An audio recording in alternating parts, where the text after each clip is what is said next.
और इंडिया की न्यूज़ में भाई पूरा ही हो रहा था कि अभी ईरान ने दोबारा अटैक कर दिया इसराइल पे। तो रियल पिक्चर क्या थी जब आप थे वहाँ पे, और आप कब गए एग्जैक्टली और क्यों गए थे ये भी बताओ। यार मैं गया था 24-25 फरवरी के आसपास गया था। और मैं मेनली इसलिए गया था, अभी ना मैं एक सीरीज़ बना रहा हूँ इंडिया के अंडररेटेड फेस्टिवल्स के बारे में जो लोगों को पता ही नहीं है। और मेरे ना 2 बहुत अच्छे दोस्त हैं वहाँ, इसराइल के ही दोस्त हैं, थाईलैंड में जहाँ हम मिले थे वहीं पे मेरी उनसे दोस्ती हुई थी। और उनमें से एक इंडिया भी आया है। तो उसने मुझे बताया था कि जूस लोगों का एक बहुत ही बड़ा फेस्टिवल होता है जो उस टाइम होने वाला है। उसने बोला कि तू आके देख, बहुत मज़ा आएगा। और उस टाइम मैं फ्री था और तब रमज़ान भी चल रहा था। तो मैंने सोचा कि यार इसराइल जाते हैं, वहाँ रमज़ान भी देखूंगा कैसा होता है, और वहाँ ये जो दूसरा फेस्टिवल है पूरम वो भी देखूंगा। तो मैं 24-25 के आसपास गया था कि पहले 3 दिन रमज़ान कवर करेंगे, उसके बाद पूरम कवर करेंगे। 5-6 दिन का ट्रिप था, आ जाऊँगा, छोटा सा देश है कितना घूमूंगा।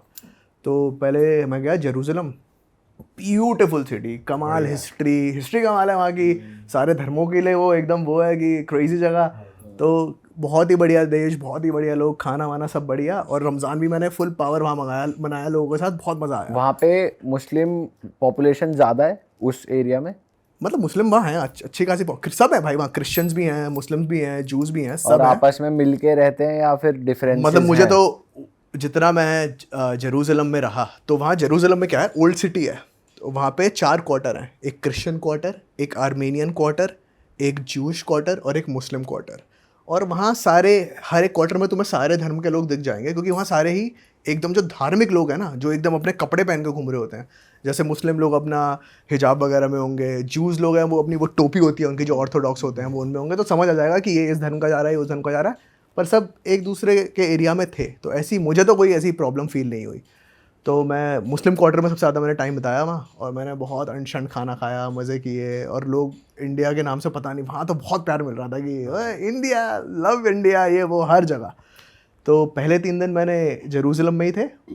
आई थिंक 28 तारीख को सुबह सुबह मैं सो रहा था, और मेरे उन दोनों दोस्तों की कॉल पे कॉल आई जा रही थी, और मैं खर्राटे मार के बढ़िया सो रहा हूँ। फिर मैं देखा क्या हो गया भाई ने, तो मैंने फ़ोन उठाया कि ब्रो क्या सीन है। दोस्तों पॉडकास्ट तो आगे बढ़ाएंगे, लेकिन अभी मैं आपसे थोड़ी सी बात करना चाह रहा हूँ। जब भी आप हमारे पॉडकास्ट देखते हो, आपको मज़ा तो आई एम श्योर आता ही होगा। आपके मन में भी आता होगा कि अगर मैं क्रिएटर होता तो मैं भी बड़े बड़े सेलिब्रिटीज़ के साथ बैठता, पॉडकास्ट करता, मेरे को लोग देखते, मेरे को लोग इतना ज़्यादा प्यार करते। और ये सब पॉसिबल है, आप अपनी जर्नी शुरू कर सकते हो। हमें यहाँ तक पहुँचने में 10 साल लग गए। हमने स्केच वीडियो से स्टार्ट करा था, शॉर्ट फॉर्मेट, लॉन्ग फॉर्मेट, वॉक्स पॉप, फिर जाकर एपिसोडिक कंटेंट और अब पॉडकास्ट। इस 10 साल की जर्नी में हमने बहुत कुछ सीखा, बहुत सारे अप्स एंड डाउन्स देखे, और आपको वो प्रॉब्लम्स फेस ना करनी पड़े जो हमने की, इसके लिए हमने आपके लिए बनाया है एक शॉर्ट कोर्स जो कि हमारी वेबसाइट realhit.in पर अवेलेबल है। इस पॉडकास्ट के ख़त्म होने के बाद आप हमारी वेबसाइट ज़रूर चेकआउट करिएगा, आपकी बहुत हेल्प होगी। तो realhit.in स्क्रीन पर भी नाम आ रहा है, डिस्क्रिप्शन में भी लिंक है। अभी पॉडकास्ट को आगे बढ़ाते हैं। उनसे अलग रह रहे थे आप या उन्हीं के घर तो पे? वो कहाँ तेल रहे? अवीव में रहते हैं। अच्छा। तेल अवीव अलग शहर है, जेरूसलम अलग शहर है। मेरा सीन ये था कि मैं जेरूसलम में मनाऊंगा रमज़ान, और पूरे मनाऊंगा तेल अवीव में। तो मैं तेल अवीव 1 तारीख को जाने वाला था, और 28 को ये हुआ। तो 28 की सुबह सुबह उनका फ़ोन आया कि फ़ोन किया और बोला कि ब्रो वेयर आर यू। मैंने कहा मैं तो सो रहा हूँ। तो उन्होंने बोला कि ऐसे ऐसे Israel has just launched a missile, और अब ईरान भी अटैक करेगा पक्का, तो अब वॉर होने वाली है। So you find a bomb shelter, talk to your hotel, वहाँ पे बॉम्ब शेल्टर पक्का होगा, और वहाँ पे प्रोटोकॉल्स पता कर लो क्या होने वाले हैं। तो मेरा सबसे पहला रिएक्शन तो ये था कि बकर कर रहा है क्या, पागल है क्या, क्यों मजाक कर रहा है। तो उसने कहा नहीं आई एम नॉट जोकिंग। वो भी हंसा कि आई एम नॉट जोकिंग भाई, सच है, ये होने वाला है। तो फिर मेरी थोड़ी सी फटी कि भाई ये क्या हो रहा है। तो फिर मैं गया नीचे, मैंने होटल रिसेप्शन पे बात करी कि ब्रो क्या सीन है। तो उन्होंने बोला बहुत चिल तरीके से, या there is a war now. तो मैंने कहा कि what is the procedure, my friend called me, he told me to go to a bomb shelter. तो उसने बताया कि आपके पहले फ़ोन पे एक सिग्नल आएगा, जब भी ईरान से अटैक होगा ना, तो फ़ोन पे एक सिग्नल आ जाएगा कि अगले 5-10 मिनट में अटैक होने वाला है, तो आप एक बॉम्ब शेल्टर ढूंढ लो। और मोस्टली वहाँ होटल्स में या कॉमन एरियाज़ में बॉम्ब शेल्टर होते हैं, जो कि अंडरग्राउंड एक रूम है। अंडरग्राउंड एक स्ट्रॉन्ग रूम है, मोटा सा उसका दरवाज़ा होता है, जैसे बैंक की तिजोरी होती है ना, मोटा सा, तुमने देखा होगा फिल्म में, वैसा बॉम्ब दरवाज़ा शेल्टर होता है। काफी कॉमन चीज है वहाँ पे, मतलब हर हर जगह होता है। बिल्डिंग में बनाना जरूरी है। नई जो बिल्डिंग्स बन रही है उसमें हर फ्लैट में भी होता है। अच्छा। उसमें एक वो रूम जो ज़्यादा स्ट्रॉन्ग उसका बना हुआ है, वो बॉम्ब शेल्टर है। पर अगर उस पर मिसाइल मारेगी तो फटेगा वो भी, पर बिल्डिंग पे मारेगी तो वो बच जाओगे। तो यूजुअली पर अंडरग्राउंड होता है बॉम्ब शेल्टर जो मेन होते हैं। तो उसने बोला कि बॉम्ब शेल्टर है, तो आप जब भी सायरन आएगा आप बॉम्ब शेल्टर में आ जाना, फिर आपके ही मोबाइल पे नोटिफिकेशन आ जाएगी कि अब आप जा सकते हो। और अगर होता क्या है, नोटिफिकेशन पूरे देश में आएगी कि अब अटैक हो सकता है।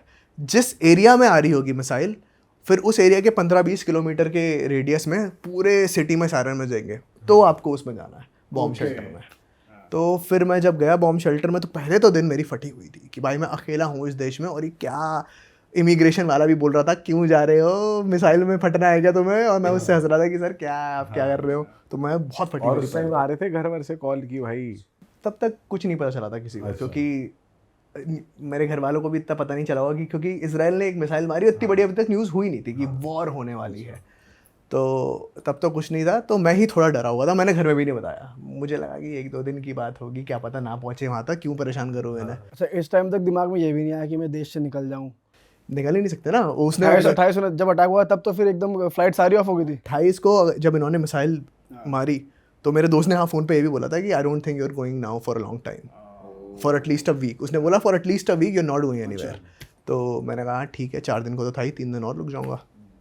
तो फिर जब हम बॉम्ब शेल्टर में गए तो भाई बाहर बुम बुम आवाज़ें आई, तो मेरी फटी। मैंने कहा ये क्या हो गया भाई, ये तो बम ही गिर रहे हैं। तो मैंने किसी से पूछा वहाँ कि was the sound of a bomb, उसने कहा या।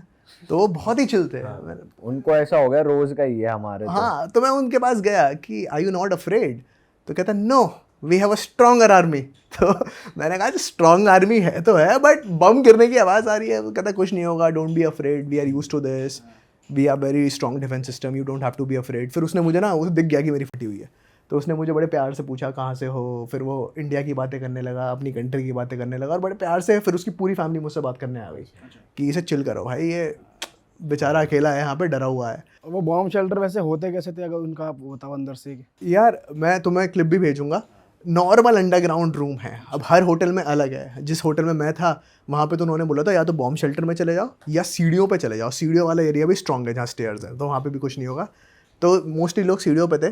पर बॉम्ब शेल्टर क्या होता है, हर जगह अलग होते हैं।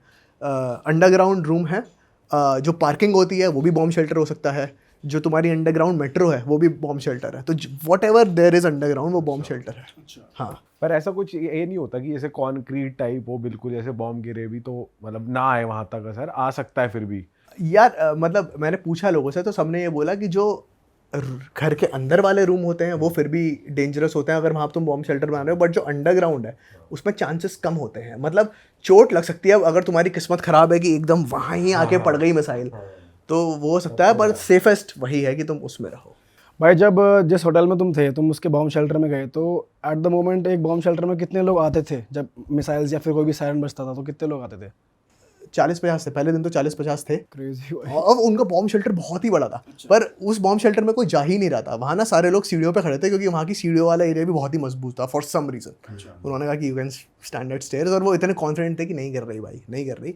फिर मैंने उनसे पूछा कि आवाज़ें कैसे आ रही हैं फिर, क्योंकि आवाज़ आ रही है बॉम्ब फटने की, तो कह रहे हैं वो हवा में हो रही है। तो फिर पहले दिन मेरी फटी हुई थी। फिर जब इतने मैं चिल लोगों से मिला जो इतने चिल थे, तो मुझे लगा कि ठीक है, अब मैं क्या ही बार बार, क्योंकि हर पहले दिन तो हर 1 घंटे में सायरन बज रहे थे और तुम वही 4 फ्लोर नीचे उतर के आ रहे हो लिफ्ट पकड़ के, फिर नीचे जा रहे हो बॉम्ब शेल्टर में। तो मुझे फिर आलस आने लगा, तो फिर मैं बालकनी में आता था जब भी सायरन होते कि ओ ब्रो अब तो वो देखेंगे, पटाखे आतिशबाजी होगी अब। और भाई रात को दिखे एक दिन। वैसे तो हमेशा मैं लेट हो जाता था क्योंकि जहाँ मेरा होटल था ना वो क्लोज्ड कैंपस था, तो बड़ा छोटा स्पेस था आसमान का देखने में। रात को एक दिन 8-10 मिसाइलें आ रही हैं, ऐसे टकरा रही हैं, फट रहा है। और जैसे हम दिखाते हैं ना मूवीज़ में कि कहीं बॉम्ब ब्लास्ट होता है तो एक वेव, शॉक वेव निकलती है, सब हिल जाता है। ब्रो होटल का जो शीशा था ना ऐसे धुम हिल जाता था, कांप जाता था। तो वो देख के मेरी फटती थी कि भाई ये क्या हो गया भाई, ये क्रेजी हो रहा है। तो मतलब क्या वो फट हवा में रही है और वो कांप रहा है बहुत दूर फट रहा है, बहुत दूर। पर वो यहाँ तक तुम्हारे शीशे फट रहे हैं, नॉट फट रहे हैं, इम्पैक्ट वो शॉक वेव आ रही है कि हिल रहा है और आवाज़ आ रही है उसकी। तो दूसरे तीसरे दिन तक मैं बहुत चिल हो गया था कि मैंने कहा ठीक है। भाई यहाँ पर ना ऐसी वीडियो सर्कुलेट हो रही थी कि बहुत मिसाइलें बिल्डिंग में क्रैश कर रही हैं, गिर रही हैं, लोग भाग रहे हैं।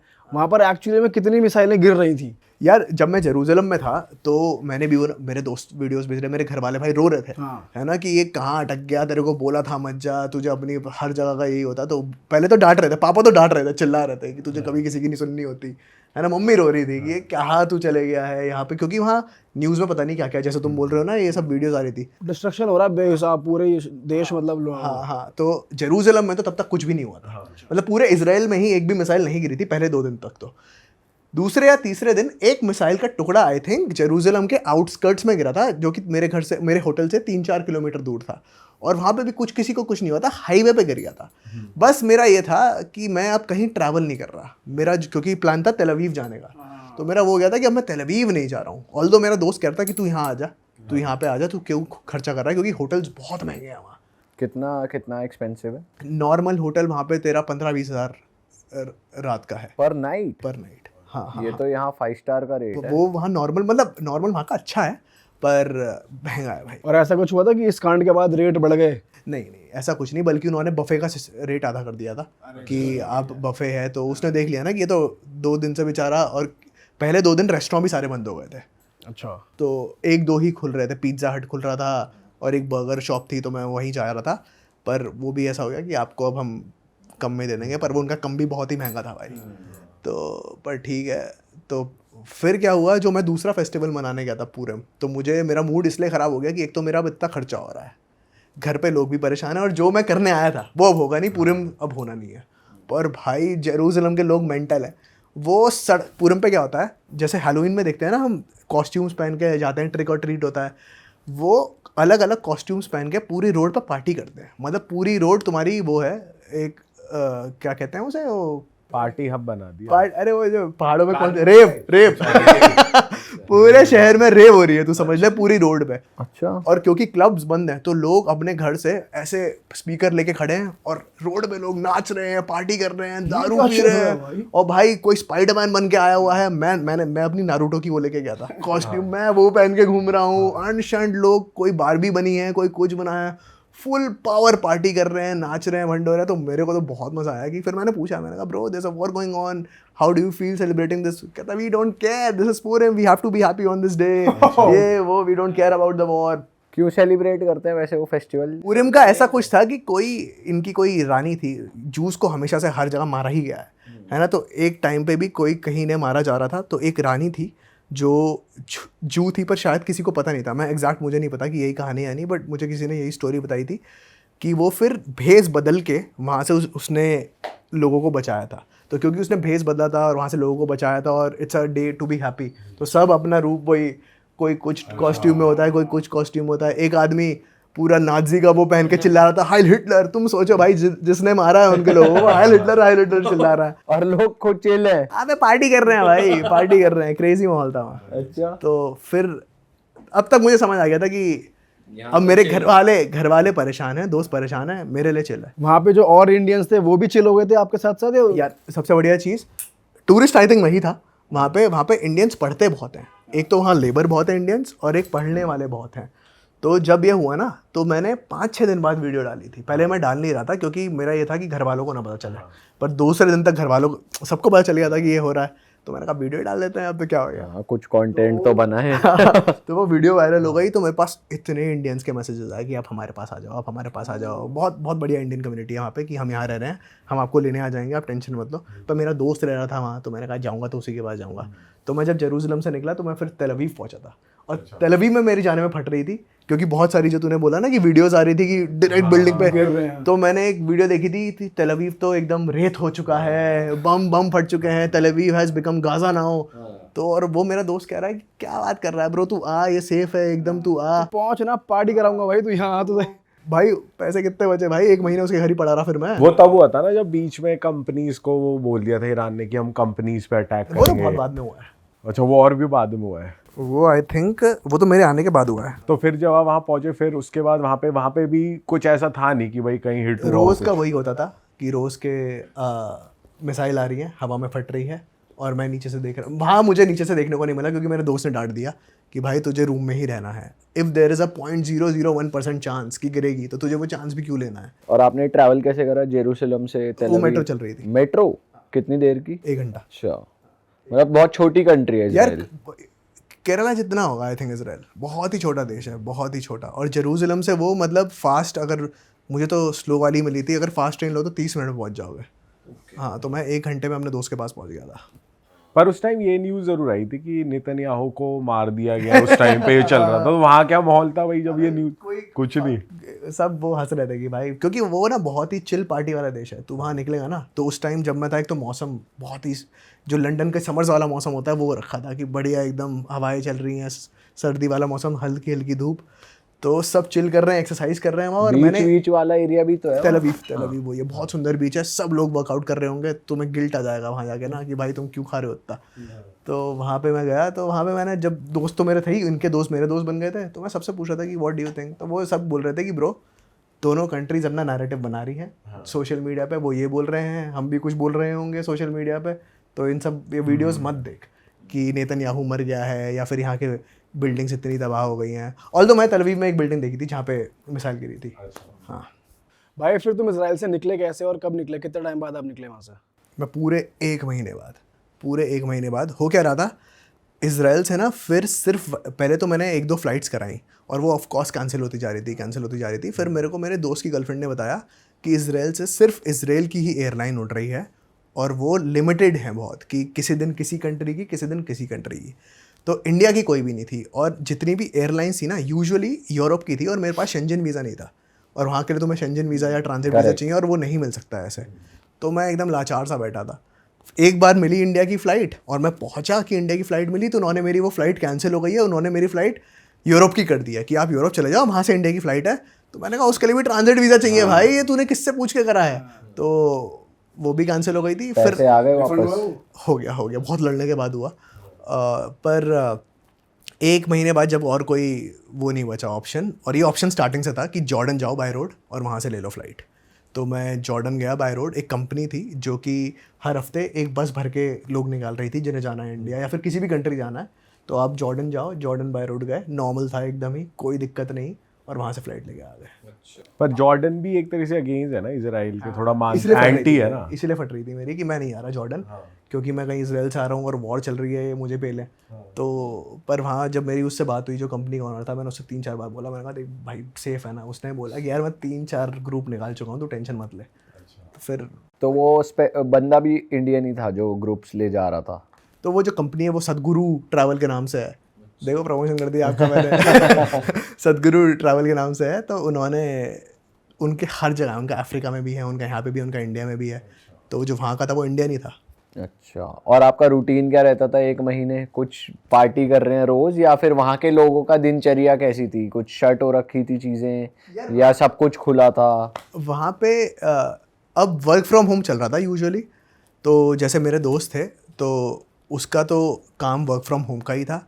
जो मेरा दूसरा दोस्त था उसने नई जॉब ज्वाइन करी थी पोर्न इंडस्ट्री में। वो एक वहाँ का ओनली फैंस है, वहाँ पे फाइनेंस का वो काम कर रहा था, तो उसका भी वर्क फ्रॉम होम था। तो वो कैफ़े जाके काम करता था, तो मैं इन सबके साथ कैफ़े जाता था। मैं भी अपनी एडिटिंग करता रहता था अपना। वो वहाँ स्कूटर मिलता है खड़े होने वाला, है ना, उस पर घूम रहे हैं, कॉफ़ी ली, फिर जॉक पे निकल गए। नॉर्मल जिंदगी चल रही है। रात को पार्टी, दिन में काम, शाम को कॉफ़ी पे गए, जॉक पे गए, बीच पे चिल किया, दिन में बस।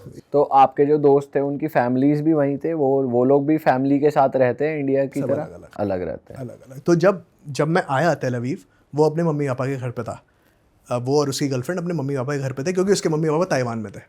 तो वो उनके घर आ गया था, क्योंकि उनके घर के अंदर ही बॉम्ब शेल्टर है। अच्छा। उनका नया घर था, तो उनके घर के अंदर ही बॉम्ब शेल्टर था। तो पहले 3 दिन हम वहाँ थे।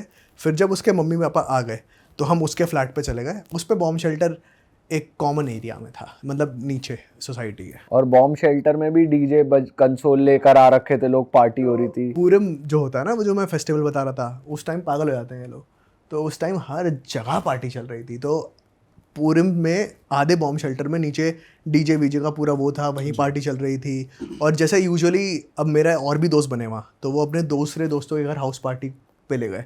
तो अगर सायरन बज रहा है तो वो ड्रिंक्स लेके नीचे जा रहे हैं भाई, कि पार्टी नीचे बॉम्ब शेल्टर में लेके चलो, वहाँ कंटिन्यू होगी। तो और वहाँ पे भाई ऐसी ऐप्स बनी हुई हैं कि अगर बॉम्ब शेल्टर में लंबा रहे, तो डेटिंग ऐप्स है कि बॉम्ब शेल्टर में ऐसा है कि बॉम्ब शेल्टर में तुम किसी से मिल सकते हो। बॉम्ब शेल्टर के लिए स्वाइपिंग चल रही है कि हाँ। तुम मिल सकते हो रैंडम। हाँ, और एक कोई शावर की ऐप थी कि वो तुम्हें बता देगी कि अभी तुम्हारे पास है शावर लेने के लिए टाइम, इतनी देर में अटैक हो सकता है। पता नहीं क्या अनशन टेक्नोलॉजी बना रखी है इन लोगों ने भाई। ये शावर का क्या सीन है? अबे मतलब तुम टॉयलेट में हो, बज गया सायरन, वहीं पे तुम हकते मरोगे शावर लेते मरोगे। तुम्हें काउंटडाउन पहले से बता रहा है कितना टाइम है निकलने का तुम्हारे पास। टेंटेटिव वो होता था कि अभी सेफ जोन है मोस्ट प्रॉब्ली, तो अभी चले जाओ। ये सब मुझे वहाँ लोगों ने बताया कि ब्रो यहाँ आदत है हमें, इसलिए तुझे हम इतने चिल दिख रहे हैं। तो आपने वैसे वहाँ किसी से ऐसे लोकली इंटरेक्ट करा कि भाई क्या आप क्या सोचते हो कॉन्फ्लिक्ट के बारे में, क्यों है ये सब, किसी वैसे बात हुई हो? क्योंकि हम इंडियंस या मीडिया के बारे में तो सुनते हैं कि क्या चल रहा है, क्यों हो रहा है, लेकिन लोकल्स का क्या पॉइंट ऑफ व्यू है? लोकल तो ऑफ कोर्स वो अपनी कंट्री को सपोर्ट करेंगे। उनका बेसिकली सारे इजरायलियों का ये कहना था कि भाई जो ईरान का जो खमीनी की डेथ हो गई थी कि ये हमें तबाह करने चाहते हैं भाई। उनके लिए तो ये है कि ये हमें डिस्ट्रॉय करना चाहते हैं, और अगर उन्होंने न्यूक्लियर बॉम्ब बना दिया तो वो हमें मार देंगे। और मैं उनसे वही डिस्कशन कर रहा था कि ब्रो जैसे तुम्हारे लिए वो है, हमारे लिए पाकिस्तान है, पाकिस्तान के लिए पास भी न्यूक्लियर बम है, हम पे तो उन्होंने अटैक नहीं करा, दोनों के पास होना चाहिए न्यूक्लियर बॉम्ब, बैलेंस बना रहेगा। तो उनका होता कि नहीं भाई, you don't know the things are different in middle east, ये सारे हमारे चारों तरफ दुश्मन है, ये हमें मारना चाहते हैं। तो मैं वहाँ फंसा हुआ हूँ, मैं क्या बहस करता। तो मेरा होता कि हाँ ठीक है हाँ, चीयर्स ब्रो। ये तो होता रहेगा, आ जाओ भाई, जहाँ हो वहाँ के बन के रहो, और स्पेशली ऐसे माहौल में। और क्या आपने ऐसी चीज़ देखी जो इंडिया से बहुत अलग लगी कल्चर वाइज? वैसे कहते हैं कि इजरायली और इंडियन कल्चर थोड़ा सिमिलर है, ब्रदर सिस्टर बता देते एक दूसरे को कि मतलब ये हमारा सिस्टर लैंड है, ये हमारा ब्रदर लैंड है। मुझे मोदी जी ने वहाँ बोल दिया था हाँ। यार। वो आई थिंक पूरी क्लिप ऐसी थी कुछ कि उन्होंने या तो उन जूस के लिए जो इंडिया में रह रहे हैं या उन इंडियंस के लिए जो इसराइल में रह रहे हैं, वो बोला था कि ये देश उनका फादरलैंड है, ये मदरलैंड है। बट यस, दोनों देशों में एक म्यूचुअल रिस्पेक्ट है। जितनी, जैसे मैं जहाँ जहाँ घूमा हूँ, जितना प्यार और इज्जत मुझे इजराइल में मिली है इंडियन की वजह से कि तुम इंडियन हो इसलिए, कहीं नहीं मिली। अफ्रीका में बहुत प्यार मिला कि इंडिया, ओ शाहरुख खान, बॉलीवुड, ये वो, ये सब हर जगह बॉलीवुड है, शाहरुख खान है बाप वहाँ पे। इजराइल में ये था कि क्योंकि इजरायली लोग इंडिया घूमने बहुत आते हैं, तो उन्हें प्यार है इंडिया से। दूसरी चीज़ उन्हें ये था कि उस टाइम जब मैं गया था ना, तब मोदी जी भी आए थे उस टाइम ही, तो उन्हें ये था कि ये तो एलाय हैं हमारे, तो उनके लिए बहुत वो है कि bro Indians we love you, we love Indians, तुम आओ देश घूमो। तुम्हें तो हर जगह जिसको भी दिखता था ना कि मैं इंडियन आ रखा हूँ, मुझे रैंडम लोग अपने घर ले गए थे कि तू हमारे घर चल, हम तुझे खाना खिलाते हैं, हम पार्टी कराते हैं, तू हमारे साथ रुक, होटल में 1 रुपये खर्च नहीं करना है तुझे। तो कमाल लोग थे, इतना प्यार दिया। मतलब मेरे लिए तो, मुझे बहुत गालियाँ आ रही थी इंटरनेट पे कि how can you support them, ये वो। और मैं ये था कि भाई गवर्नमेंट कर रही है ना, जो मतलब ठीक है तुम लोगों को भी गाली दे रहे हो, मैं समझ रहा हूँ, पर मैं क्या करूँ यहाँ पे। अब मैं यहाँ आया हूँ, वो 2 मेरे दोस्त हैं, वो मेरे अपने दोस्त हैं, वो कुछ थोड़ी कर रहे हैं, और ये लोग तो मुझे अपना प्यार दे रहे हैं भाई, मेरे से अच्छे हैं, तो मैं अपनी कहानी सुना रहा हूँ। सही बात है भाई, और क्या यार। और एक इंडियन का ही ध्यान रख रहे हैं, प्यार दे रहे हैं, तो वो उन्हें गाली थोड़ी देगा। मैं उनसे लड़ूंगा थोड़ी कि you are killing people there, ये वो कहेगा तू निकल भाई, तुम हमारे घर से भी निकल। बिस्तर पे सोना है रात को। हेल्दी डिस्कशंस होते थे इन सब चीज़ों पे। अच्छा। पर वो मैं बात वही है, 2 साइड्स हैं, और इंटरनेट इतना पोलराइज्ड है ना, अगर ये सब बातें करोगे भी तो तुम्हें वो सामने वाला गाली देगा कि तू इसे सपोर्ट कर रहा है तो तू ये है, तू इसे सपोर्ट कर रहा है तो तू एंटी वो है। तो ये फालतू। पर इजरायली जैसे इंडिया भी बहुत ज़्यादा घूमते हैं, जैसे कसौल वगैरह में बहुत देखा है कि वीडियोस भी सर्कुलेट करते हैं सोशल मीडिया में कि इंडिया को कर देते हैं प्रेफरेंस की जब ट्रैवलिंग की बात आती है या कल्चर जानने की बात आती है, तो बहुत ज़्यादा इनटू है कि जैसे बहुत ज़्यादा जो आसपास के लोग हैं वो कहीं और चले गए, ये इंडिया प्रेफर करते हैं। ऐसा वहाँ पे थिंकिंग क्या है मतलब इंडिया के बारे में? यार उनके लिए मैंने पूछा, जो बहुत सारे लोग मिले कि I was in India for 10 months, I was in India for 3 months, 6 months। तो मैंने सबसे पूछा, ऑनेस्टली सबसे पहले होता है चीप, उनके लिए बहुत चीप है भाई, उनकी करेंसी बहुत ज़्यादा स्ट्रॉन्ग है और वो बहुत ज़्यादा कमाते हैं। सही बात है, बहुत ज़्यादा कमाते हैं वो लोग, तो उनके लिए बहुत चीप है। और इंडिया में सबको वहाँ के पे लोगों को पता है कि वी हैव डाइवर्सिटी भाई, तुम्हें डेजर्ट भी मिलेगा, तुम्हें बर्फ़ भी मिलेगी, तुम्हें समंदर भी मिलेगा, पहाड़ भी कमाल मिलेंगे और लोग भी कमाल मिलेंगे, और खाना भी कमाल मिलेगा। तो उन्हें वो सब पता है। वो ऐसा नहीं है कि वो सिर्फ इंडिया घूमते हैं, वहाँ हर इजरायली से जो मैं मिला, पता नहीं कितनी कंट्री घूम चुके हैं। बहुत उनके लिए बहुत कॉमन है उनके कल्चर में कि हम हर साल 2 से 3 इंटरनेशनल ट्रिप्स मारनी है। इंडिया उनका वो है कि जब नए नए ये ग्रेजुएट हो रहे हैं या फिर IDF से निकल के आ रहे हैं, पैसे कम हैं, तो वो इंडिया चले जाते हैं लंबे टाइम को। इंडिया, थाईलैंड भी उनका एक उनमें से एक है। जैसे वो इंडिया बहुत लंबा जाते हैं, वो थाईलैंड भी बहुत लंबा जाते हैं।